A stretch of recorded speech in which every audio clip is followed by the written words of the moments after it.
بسم الله الحمد لله والصلاة والسلام على رسول الله وعلى آله وصحبه ومن والاه أما بعد فنحمد الله تبارك وتعالى على اجتماعنا في هذا المجلس الطيب المبارك.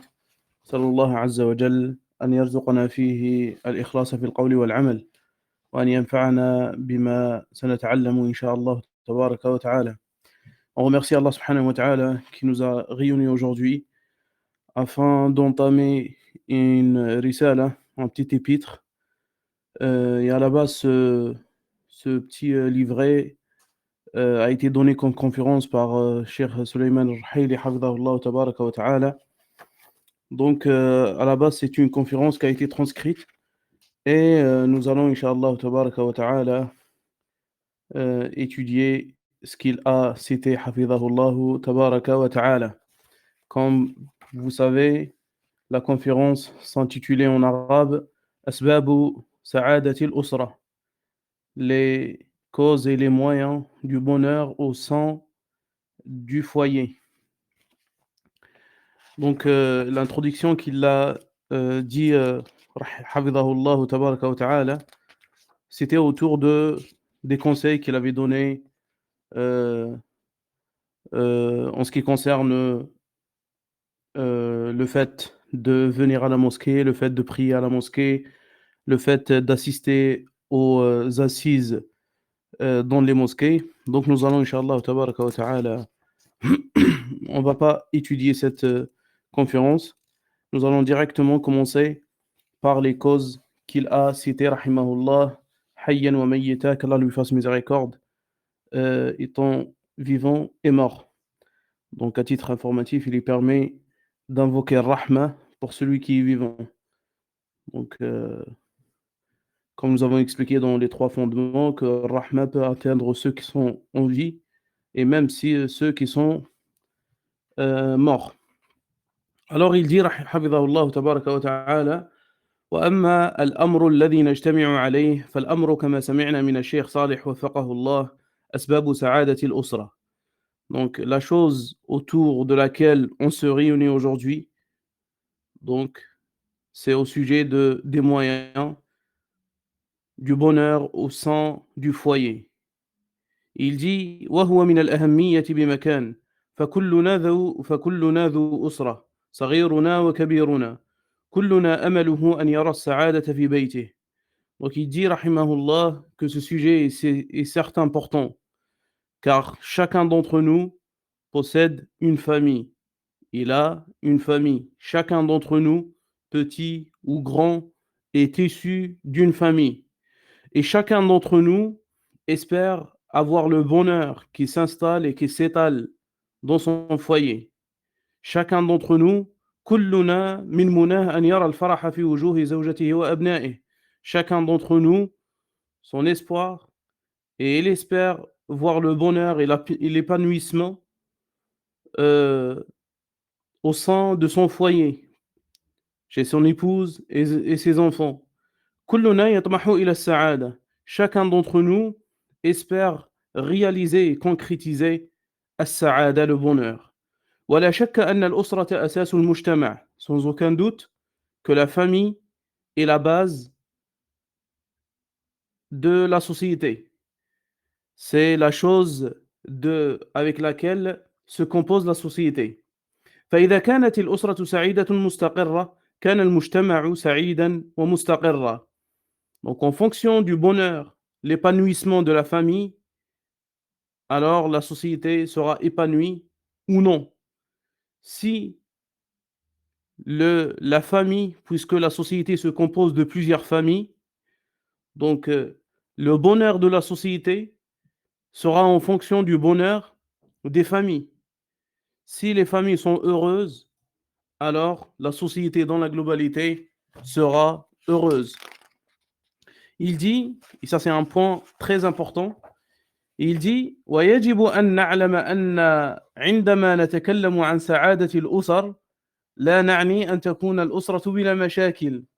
Il faut savoir, il nous incombe de savoir et de saisir que lorsqu'on traite le sujet du bonheur au sein du foyer, nous ne cherchons pas et nous disions pas qu'il y a une famille ou qu'il y ait une famille sans problème. Donc il dit لا نعني أن تكون الأسرة بلا مشاكل. Lorsqu'on dit et lorsqu'on parle au sujet du bonheur au sein des foyers, au sein des familles, donc cela ne veut pas dire qu'il n'existe pas des problèmes dans les familles. Et regardez bien ce qu'il dit فإن من طبيعة اجتماع الناس أن تقع بينهم وبينهم غِصَات. De la nature humaine, lorsque les humains se réunissent, de leur nature, qu'Allah Azza wa Jalla a créé en eux, très certainement, à la réunion des gens, lorsqu'ils sont ensemble, alors obligatoirement, il y aura, il y aura très certainement des soucis et des choses qui engendrent l'anxiété, le stress et les soucis. Donc là, il nous attire, et il attire, rahimahullah, hafidahullah,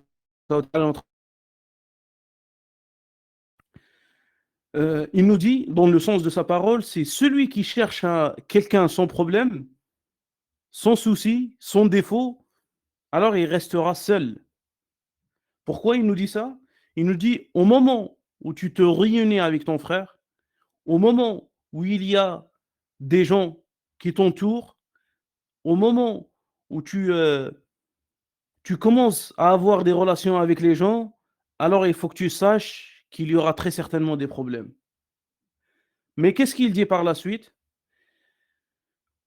لكننا نقصد أن يكون الأصل في الأسرة السعادة. Mais ce qu'on vise à travers notre conférence, à faire comprendre aux gens que, à l'origine, c'est le bonheur qui domine la famille et ce n'est pas les soucis. Donc on a des familles qui sont dominées par les soucis et les problèmes. Il y a d'autres familles qui sont dominées par le bonheur. Donc lorsque tu les vois, tu dis qu'ils profitent du bonheur plus qu'autre chose. Ils sont touchés par sa'ada, l'apaisement, l'épanouissement, la tranquillité, plus que les soucis. Et très certainement, ils ont des soucis. Lorsque tu vois par exemple un couple heureux, ça ne veut pas dire qu'ils n'ont pas de problème. Mais peut-être ils ont quelque chose, une qualité que toi tu ne possèdes pas, c'est qu'ils savent comment s'adapter avec les problèmes. Et c'est ça ce qu'il va dire. Il dit الأصل في الأسرة السعادة والصفاء وأن تكون الأسرة قادرة على التعامل مع المشاكل. Voilà ce qu'il dit. Il dit à l'origine, normalement, on doit avoir le bonheur chez la famille. C'est le bonheur qui domine le foyer. Et le peu de problèmes qui adviennent, alors il faut les traiter avec sagesse, avec respect et surtout avec miséricorde.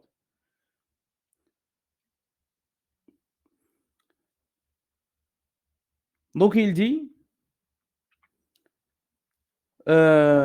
مع المشاكل بما لا يعكر صفوها ولا يذهب هناءها نقصد أن ترفرف السعادة على الأسرة. Donc on vise et on cherche à travers cette conférence faire comprendre aux auditeurs que il faut que la famille aille le bonheur dans son foyer. فإذا دخل الأب أشرق البيت به سعادة. Lorsque le père entre à la maison, alors sa présence illumine le foyer. وإذا خرج, et lorsqu'il sort, sa famille se rend pressée pour le revoir. نقصد أن يرتاح الزوج مع زوجته.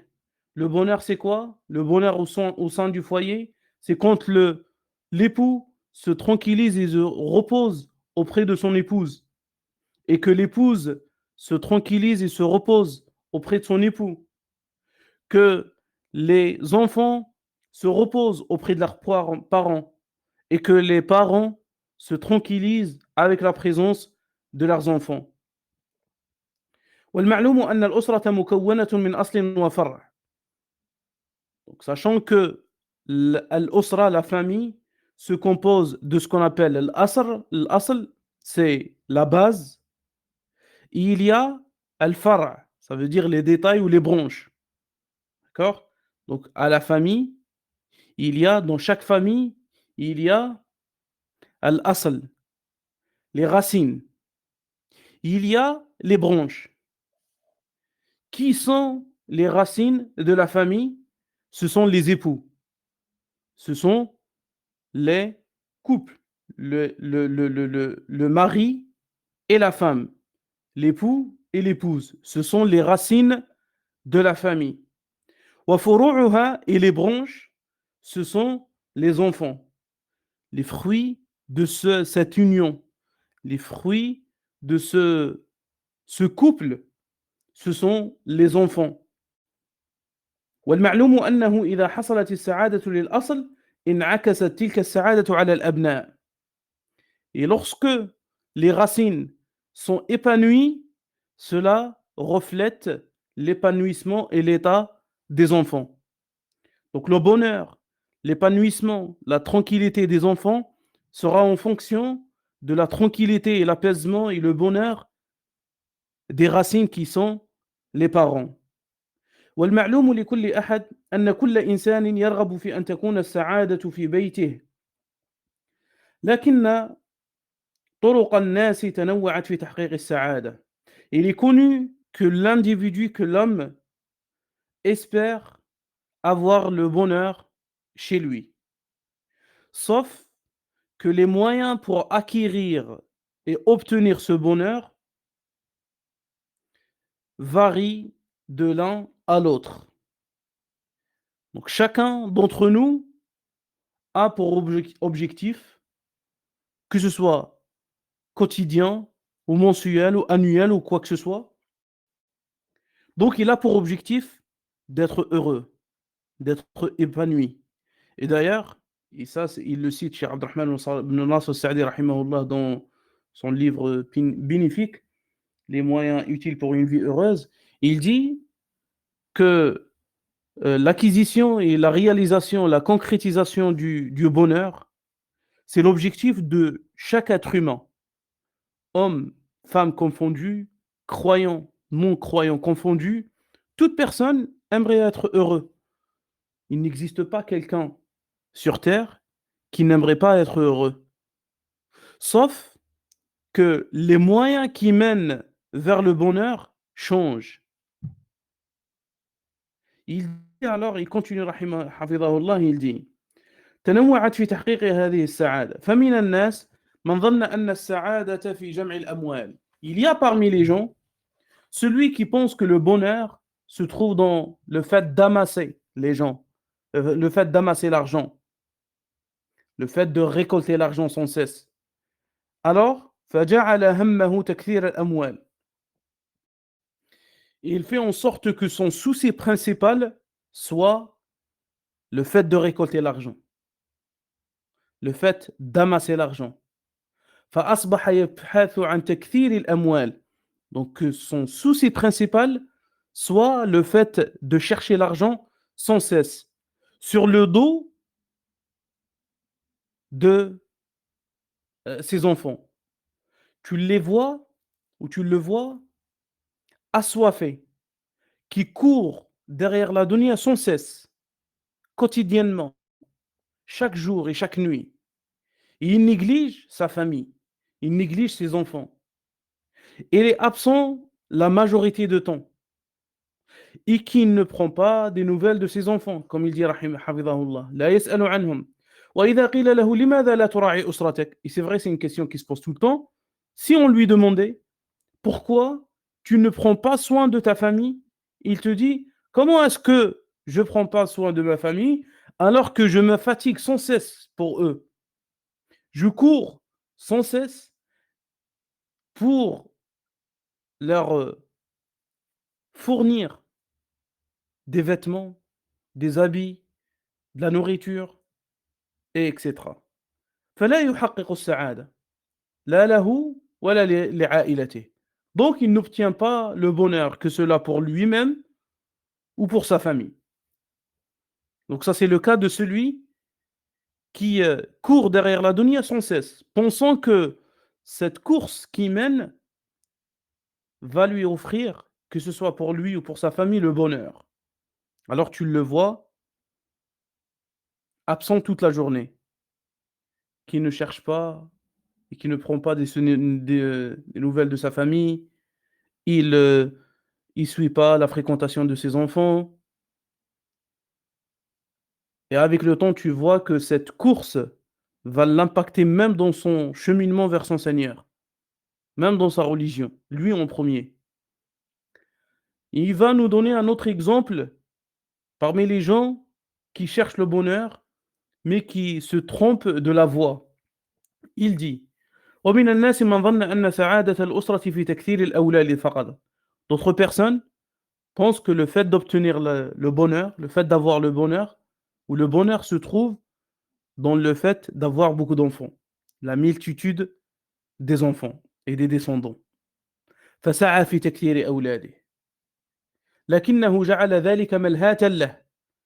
Donc, il a pris son temps, l'entièreté de son temps, juste à chercher à avoir beaucoup d'enfants. Alors, son cas, il est comme l'exemple cité dans le Coran: ألهاكم التكاثر حتى زرتم المقابر. Dans le sens du verset, Allah nous dit: la course aux richesses vous distrait. حتى زرتم المقابر, jusqu'à ce que vous visitiez les tombes. فلم تتحقق له السعادة. Donc cette personne-là également n'a pas pu acquérir le bonheur. وكثير من الناس ظن أن السعادة في جمع الملاهي في البيوت، فأتى لأسرته بأنواع الملاهي يريد أن يسعدهم بظنه فما حقق السعادة. D'autres personnes pensent que le bonheur se trouve dans le fait d'apporter des choses de distraction, des choses, des jeux pour sa famille ou pour ses enfants, et ils pensent qu'avec cela, il va leur donner et offrir le bonheur alors qu'il ne l'a pas eu. إذ السعادة, et là il va nous donner la définition réelle du bonheur. Et c'est exactement ce que tout le monde doit chercher. C'est ça la réalité du bonheur. Le bonheur ne se trouve pas dans l'argent. Parce que, comme il dit Ibn Qayyim rahimahullah, dans le sens de sa parole, si mes souvenirs sont bons, il dit la course aux richesses, et particulièrement l'argent, certes, elle t'offre une sorte de bonheur, d'épanouissement et de joie. Mais c'est c'est une joie temporaire. Et subhanallah, ça tu le vois même dans notre quotidien, avec notre expériences, et ça normalement ça arrivé à tout le monde parmi nous. Tu espères, atteindre par exemple un chiffre d'affaires ou un chiffre d'argent, et par exemple quand je vais atteindre 20 000 €, je serai content, et le moment où tu vas atteindre 20 000 €, tu vas être content, mais c'est un bonheur temporaire, et ce qui va gâcher ton bonheur, c'est le fait de chercher un peu plus que ce que tu as, que ce que tu possèdes. Tu dis: «Non, peut-être 3 000 €, peut-être 30 000 € ou 40 000 €», et tu continues à courir derrière la dunya. Tu commences à courir et rien ne va te rassasier, en fait. Tu resteras toujours assoiffé, tu resteras toujours faim. Mais la réalité du bonheur, comme il va le citer, dans une autre page, c'est aussi le contentement par ce que tu possèdes. Et le fait de se contenter par les petites choses qu'on possède, c'est le bonheur absolu qui nécessite une reconnaissance infinie. Regardez la définition de sa'ada, du bonheur. Il dit: إذ السعادة راحة القلب. Le bonheur, c'est le repos du cœur, sa tranquillité, sa sécurité, sa joie, la disparition de ses soucis et le repos de l'individu avec son associé. Ça veut dire son époux ou son épouse. C'est ça la réalité du bonheur. C'est pas l'argent, c'est pas des villas, c'est pas des voitures. Et vous voyez les influenceurs, par exemple, ils possèdent de l'argent, de la richesse infinie. Et subhanallah, le jour au lendemain, on entend qu'il s'est suicidé ou qu'elle s'est suicidée. Pourquoi? Parce qu'elle pensait réellement que le bonheur se trouve réellement dans ce qu'elle cherche constamment.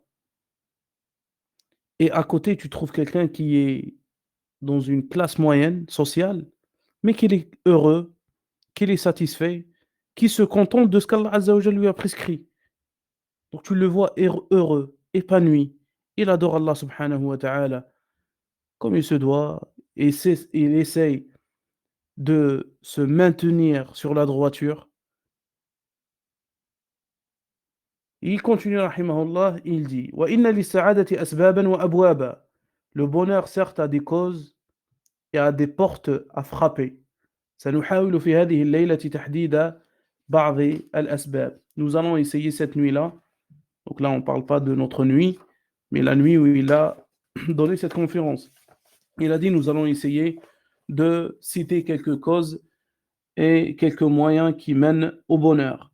وَمَا أَحْوَجَنَا إِلَى هَذَا الْأَمْرِ. Oh, combien nous avons besoin de parler à ce sujet, d'échanger autour des moyens qui mènent au bonheur. Surtout à notre époque, comme il dit. خاصة في هذا الزمان الذي كثرت فيه الملهيات. Surtout à notre époque, une époque où les moyens de la distraction se multiplient. وأصبح أفراد الأسرة يتجهون إلى أن ينغلق كل واحد منهم في عالمه الخاص. Et qu'on voit les membres de la famille, chacun se referme dans son monde et qu'il ne prête aucune attention à celui qui est à côté de lui. غزا الإنترنت بيوتنا. L'Internet et les réseaux sociaux envahissent nos foyers. وأصبح بعض الأزواج منغلقين في بيوتهم على هذا الجهاز. Et que beaucoup d'époux et d'épouses se referment dans leur maison et chacun dans son monde, ils s'enferment avec cet appareil qui est le téléphone. وأصبح الأبناء يبتعدون عن والديهم. Et que les enfants s'éloignent de plus en plus de leurs parents. ومن الناس من أصبح منغلقا على نفسه بقنواته. D'autres personnes, ils s'isolent avec ces chaînes de télé. Ils suivent les chaînes l'une après l'autre. وأصبح كثير منا يشعر بالغربة. Et beaucoup d'entre nous se ressentent l'étrangeté, malgré qu'ils sont parmi les gens. Subhanallah. Parce qu'avant, l'étrangeté, quand quelqu'un il dit, moi, je me sens étranger, c'est celui qui vit dans le désert, qui n'a personne autour de lui. Mais la vraie étrangeté, c'est quand tu ressens que tu es étranger autour des humains. C'est ça ce qu'on appelle الغربة الحقيقية. وحصل الجفاف بين العلاقة في علاقة الزوجين ببعضهما. Et la relation des époux est devenue une déserte. Elle est devenue désertique, sèche.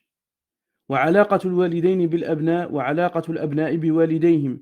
Ainsi que la relation des parents avec leurs enfants et les enfants avec les parents. وعلاقة الإخوة فيما بينهم. Et la relation des frères les uns envers les autres. فما أحوجنا إلى أن نتحدث عن أسباب سعادة الأسر. Oh, combien nous avons besoin d'échanger autour des moyens qui mènent au bonheur. Il dit, حفظه الله تبارك وتعالى, إن من أسباب سعادة الأسر سببا كبيرا وهو أصل السعادة كلها ولبها وروحها. Il dit parmi les moyens qui mènent au bonheur au sein du foyer et la cause fondamentale, la base des bases, l'essentiel du bonheur, le secret de la vie, le secret du repos, de la tranquillité, de l'épanouissement, de l'apaisement, celui qui le concrétise, aura concrétisé un bien abondant. Celui-ci, أن يحرص كل واحد من الأسرة على تحقيق الإيمان, que chaque membre parmi les membres de la famille s'efforce à concrétiser ce qu'on appelle l'iman, ainsi que l'amal salih, la foi et l'œuvre pieuse. Celui-ci est le fondement de la vie agréable. Allah subhanahu wa ta'ala nous dit Man amila salihan min dhakarin wa untha aw untha wa huwa mu'min. Allah subhanahu wa ta'ala nous dit dans le sens du verset quiconque mâle ou femelle fait une bonne œuvre tout en étant croyant. Donc dans ce verset, Allah subhanahu wa ta'ala a cité ce qu'on appelle ash-shart, la condition. Qui a exigé cette condition? C'est le Seigneur de l'univers subhanahu wa ta'ala. Ma huwa hadha ash-shart? Qu'est-ce que c'est cette condition? Man amila salihan, celui qui œuvre pieusement, celui qui fait une bonne œuvre. Et qu'est-ce que c'est l'amal salih? Qu'est-ce que c'est la définition de l'amal salih, l'œuvre pieuse? Il dit, hafidhahullah, l'amal salih, ma tara sahibuhu fihi bi janahayn. L'œuvre pieuse, c'est l'œuvre avec laquelle son auteur, son propriétaire, s'envole avec deux ailes. C'est un oiseau qui a deux ailes. C'est ça, l'œuvre pieuse. La première des ailes, janahul ikhlas, la sincérité envers Allah subhanahu wa ta'ala. Donc celui qui est sincère envers Allah subhanahu wa ta'ala dans ses œuvres, alors il sera heureux. Et l'autre, parmi les ailes, janahul mutaba'a, le suivi du messager d'Allah sallallahu alayhi wa alayhi wa sallam. فكان العمل مشروعا في كتاب الله أو في سنة رسول الله صلى الله عليه وسلم هذا هو العمل الصالح. C'est ça la définition de l'œuvre pieuse. C'est celle qui se repose sur deux choses, la sincérité et le suivi et la conformité avec la sunna du prophète sallallahu alayhi wa sallam. Donc celui qui œuvre ainsi, qu'est-ce qu'il aura comme récompense?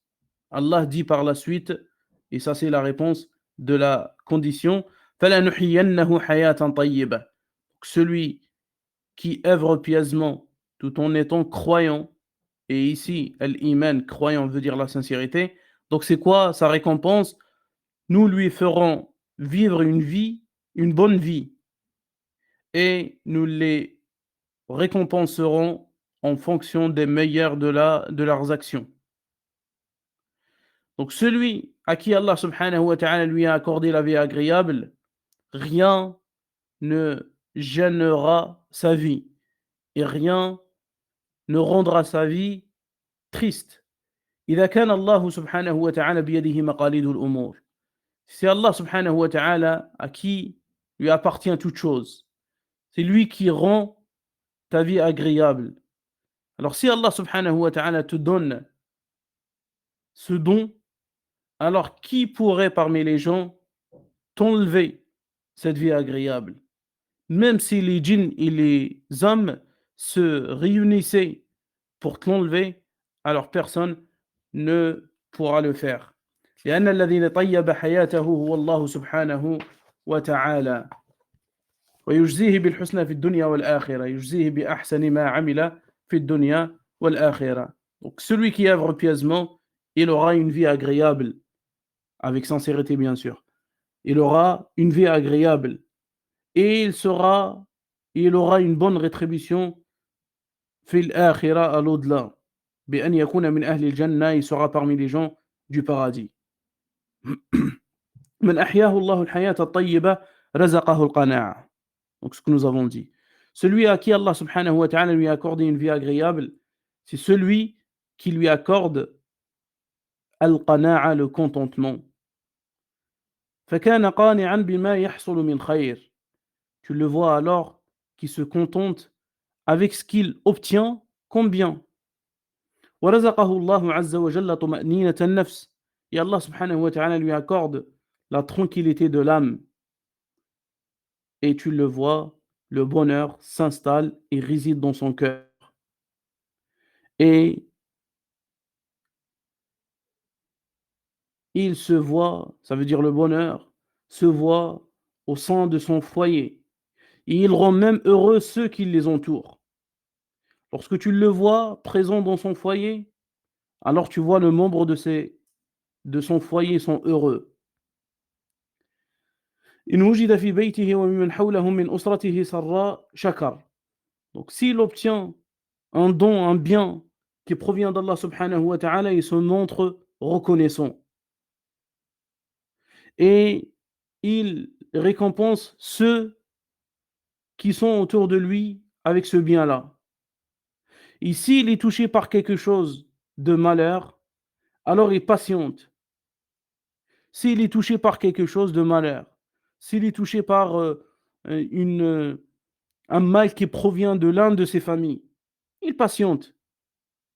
Il patiente et il espère la récompense d'Allah subhanahu wa ta'ala. Si il y avait quelqu'un qui lui portait préjudice de sa famille, alors il patiente et il sera récompensé. Et il va nous citer le hadith du prophète sallallahu alayhi wa sallam lorsqu'il dit Ajaban li amri al-mu'min. Elle est étonnante l'affaire du croyant. Il dit méditez-vous mes frères. Qui s'étonne? C'est le prophète Muhammad sallallahu alayhi wa sallam qui s'est étonné de l'affaire du croyant. Et il dit Ma bih, inna amrahu kullahu lahu khayr. Toute chose qui lui touche est considérée comme un bien pour lui. In asabathu sarra shakar. Si un bien lui advient dans sa vie, il se montre reconnaissant. Et ça, c'est un bien pour lui. Et si un malheur le touche, il se montre patient, endurant. Et c'est un bien pour lui.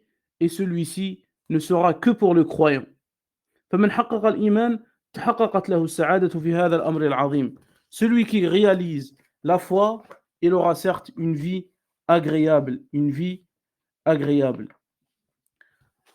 Donc c'est ça le premier et la base du bonheur au sein du foyer.